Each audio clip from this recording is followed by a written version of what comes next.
सुनियो भवानी पुकार,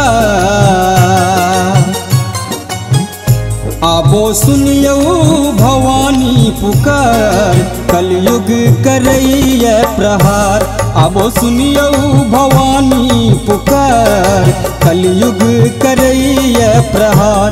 गर्भ में बेटी देखू लाचार, गर्भ में बेटी देखू लाचार, कलयुग करैया प्रहार।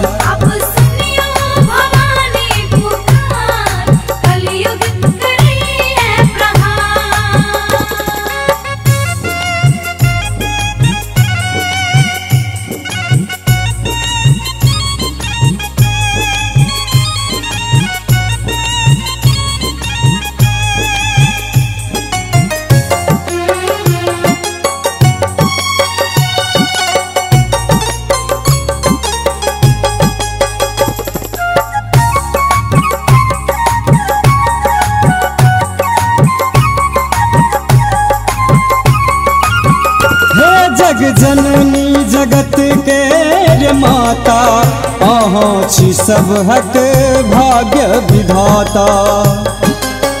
दुष्टक माँ संहार करै छी, भक्तक हे माँ उद्धार करै छी।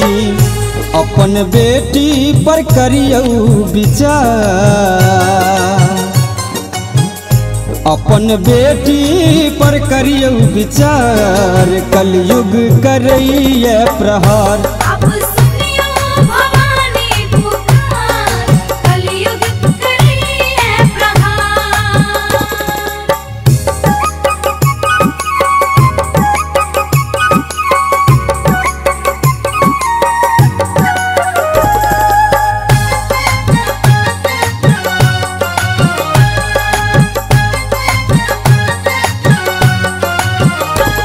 नहीं गर्भ में जो हम अबै छी, सबहक आँखि के काँटा बनै छी।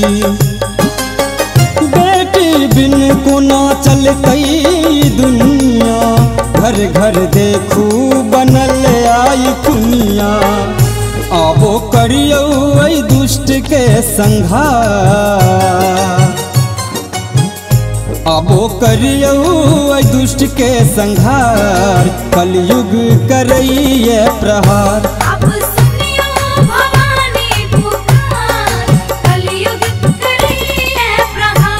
गर्भ में बेटी देखू लाचार, गर्भ में बेटी देखू लाचार, कलयुग करैया प्रहार।